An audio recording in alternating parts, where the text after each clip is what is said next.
Good morning, Homestead. This is Greg Giglio, Principal of Homestead, with our weekly video message. Again, this is something I do every week based on some of the feedback and questions I get from the survey that I send out.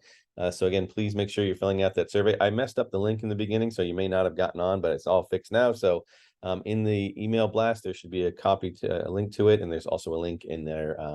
My principal's message on the website. So hopefully you get a chance to do that. So this is the video message for Friday, August 26th. Again, I don't know if I explained this logo last time, but this is a logo that was made by Edmund Kwong, who's one of our art teachers, after we kind of had some discussion. But this is our 60th anniversary. Homestead has been in operation since the 62-63 school year. They started with a class of juniors. Those juniors then moved on to be seniors, and that was the first graduating class. So the first graduating class is actually the class of 64. But this is our 60th year of operation, so we've decided to celebrate it. Our theme this year is 60 years of Mustangs, 60 years of us. Hope you enjoy the logo, and we'll be doing a lot of things about the 60th anniversary, so keep your eyes and ears out for that. But let's get moving on into our thing. So one of the things we do here is we talk about to give shout outs and recognitions to people who've done some great work and some good things that people feel they want to get them shouted out for. So wanted to throw Rita Figueroa on here. Rita is our attendance clerk, and she's been amazing. She's been in our office for several years. Her last day, though, is August 31st. We do have a replacement for her coming in, and we'll be getting trained. But I definitely wanted to give her a shout out and wish her all the best in her next chapter.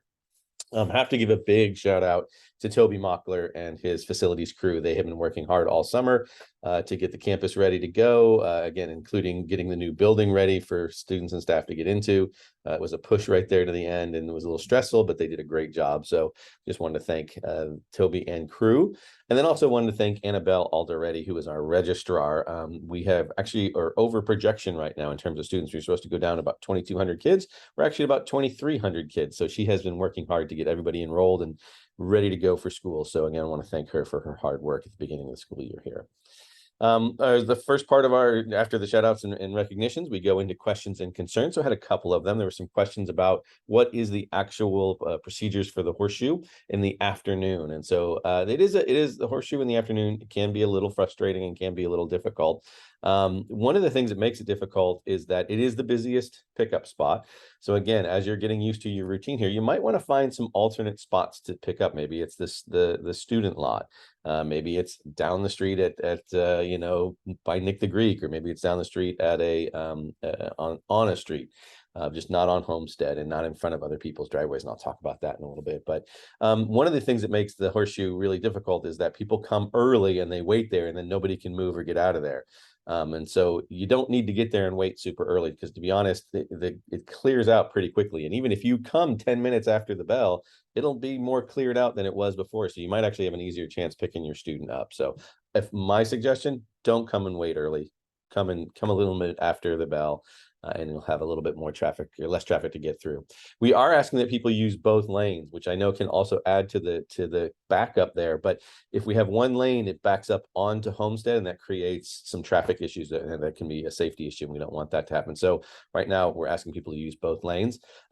Please be aware that other people are trying to get out. So if you can get and move out and allow people to do that, that'd be great. What we don't want you to do, though, is make a third lane. So people try, and it's kind of hard because you have to run over the bollards there, but please don't do that. That actually is dangerous. People are walking through there, and sometimes you don't have enough room to actually make a third. There really isn't enough room to make a third lane, but people try to do it anyway. So please don't do that. Again, there is no left turn out of the horseshoe. The city did put up some bollards there to try to prevent people. I saw people yesterday just going around the bollards. So we can always have them add more bollards. But again, the idea is that you don't get ticketed, because it's actually illegal to do that. So when the police do show up, that's what they usually get parents for. So please don't do that. We don't want you getting ticketed on your way to or from school. Again, we will be looking at the horseshoe to see how it's going. We have had some complaints about it, but we get complaints about it every year. Again, usually after the first couple of weeks, things sort of die down and adjust. But we're going to be consulting with the sheriffs to see if there's ways to improve it and see if they have any suggestions. But right now, this is the process that we're doing. And again, we just ask that you be patient, and we'll look for kids and that kind of thing. The other thing that I would ask is, we also gotten some complaints from our neighbors that they don't like to see all the traffic either. But if you make sure that you're not pulling into their driveways or blocking their driveways, that was really kind of a little bit uncourteous or not courteous for our neighbors. So please don't do that. Please do not let your students out on Homestead Homestead Avenue. Again, there are green lanes there. That means you're blocking bike lanes. That makes it unsafe because they have to pull out. It's also another thing that's illegal and you can get ticketed for. So please be aware for that. And again, look out for cyclists as you're coming in and out, or other kids walking. Again, know that there's a lot of action and activity. So please be patient. And again, if you come a little bit earlier or you come a little bit later at the end of the day, you're going to miss some of that traffic. So I know people get a little anxious and eager to get their kid and get out and get going, but sometimes just waiting a little bit is actually a little bit easier. Here's a couple of things that we saw in the first week. As we see the staff is out there, we're helping direct traffic, and here's some of the things that we're seeing. Again, the staff lot is just for construction and for staff only. Please do not come in there and drop kids off. It can become very dangerous and difficult for traffic. So please do not do that. The only places to drop off your students on campus are the Horseshoe and the student lot. So please remember that. Again, no drop off on Homestead Road. I think I talked about that. We really don't want bikes to be going in front of the Horseshoe. That is very, very dangerous because people aren't looking. And so we do ask that bikers use the Mary Street path or the access road. And so if you come up those two things, you'll actually avoid a lot of the cars, and that'll make it a lot safer for you. We're also seeing kids crossing the street when there's no crosswalk. So don't do that. And they're not doing it with the light. So again, there is a scramble there that will give you plenty of time to get there. You may have to wait for it a minute, but you'll get there, and if you'll be on time for school. We're also seeing a lot of students without helmets. That can get them a ticket. It can also be very dangerous if there is an accident, if you fall off your bike. So again, I've even seen kids with helmets on their on the handlebars of their bike, but not on their head. It will not protect your head if it's not on it. So please make sure your kids are wearing their helmets. If they don't have one, have them come see the deans. We can also get some for some folks, but while supplies last, that is. But again, please make sure your kids are wearing helmets. And again, this is that rule. If you drop your student off about 15 minutes before school starts, you're going to get less traffic. And also after school, that 15 minutes, you're going to get less traffic. So you might want to just think about that. We got a question about the program that we're having students put on, which is something called Securely. We are required in terms of the federal funding that we get, to filter the internet and block certain providers when we are providing internet access for students. And so, every year kids get a little smarter and they know how to move around those. So we have to change some of the security networks that we have. So we have changed it to Securely.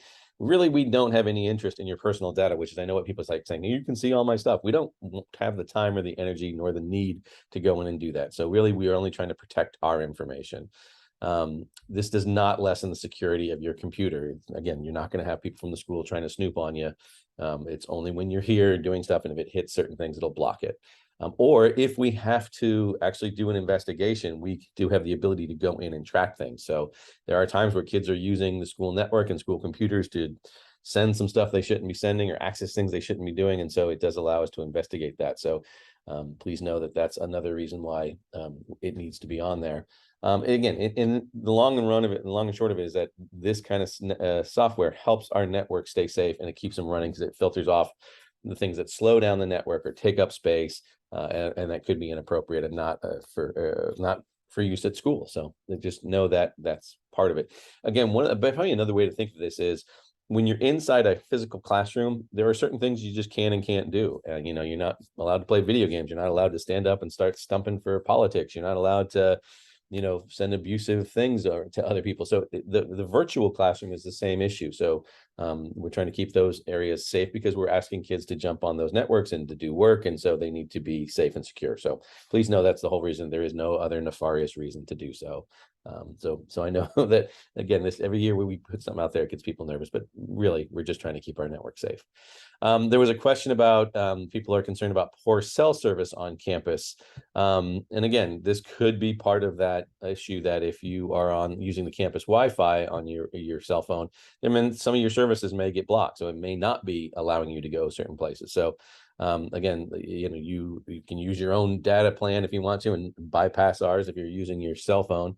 Because you're trying to look at Instagram or whatever at lunchtime, then go for it. But if you're trying to look at it on our network, that's probably going to get blocked. We don't really have any control over the quality of your data plan. That's what you pick. That's what you choose. So I can't tell you whether one is better than the other, or whether Verizon should be picked, or Sprint, or T-Mobile, or Mint, or whatever the ones that are out there. Again, that's up to you and your choices of getting that. So we don't really have any say over that. We don't communicate with them. They're asking like, would we talk to the to the internet providers or data providers? No, we wouldn't do that. That's not in our purview. If you're having issues, you should contact your data provider. And again, check out what might be going on or not going on with your phone or your network service. So that's again, I'll tell people I use a cell phone as part of my job. Regularly I'm getting texts, I'm having to get on the internet to check things, to get emails as I'm walking around doing supervisions. I've never had an issue with my cell phone, so I'm not sure what issues you're having. But again, maybe it's your data plan, or maybe it's the age of your phone too, so that might be something you and your family can talk about. Brings us down to important dates. So our first advisory of the year is going to be on next week on the 31st, and we usually do provide information for you so you can look at that too. That should be coming out pretty soon, but it's on pronouns and the importance of using the proper pronouns. We have some emergency drills that are going to be popping up here. We got our fire drill on the 2nd and our run, hide, defend drill on the 7th. We have definitely moved those up in the year because that was a request from students and staff to let's get trained way earlier, as early as we can. So these were the earliest we could get the fire department and the sheriff's and safety departments out to help us run those, because obviously there's a lot of schools trying to get these going, but we'll be doing those next week. 9/2 is also the last day to add a new class, so please make sure you are chatting with your counselor if there's something that needs to get added, or if you're hoping to get a 7th period, which is pretty hard right now because there's a lot of classes that are full, but it's worth checking with your counselor and see if there is. But again, we don't add classes after that date because you've missed several weeks of that class, and that's not worth it. Again, our first holiday is coming up. It's Labor Day. There's no school on that Monday the 5th, so please put that on your calendars. And on the 7th, the night of the 7th, we will be having our back to school night. It is going to be virtual. We were hoping to do it in person, but with numbers kind of still where they are and having about 5,000 people on campus, we thought that's probably not the best idea. Mega events are things over 1,000. And so our events that we're having on campus in person are definitely below that. So again, there'll be more information that comes out about how to access the presentations from your teachers. They will be posted on things like Schoology, but that'll be coming out. It's not going to be on campus. It's going to be virtual. Anyway, I hope you had a great first week of school. I hope that your kids are enjoying themselves and their teachers. And we look forward to having more communication with you. So again, please make sure you're looking for that parent and student survey so I can answer your questions, give feedback, give out information, give out shout outs. And again, I'm glad the year has started off as well as it has. Happy to see everybody. So have a great year, everyone, and we'll see you next week. Take care.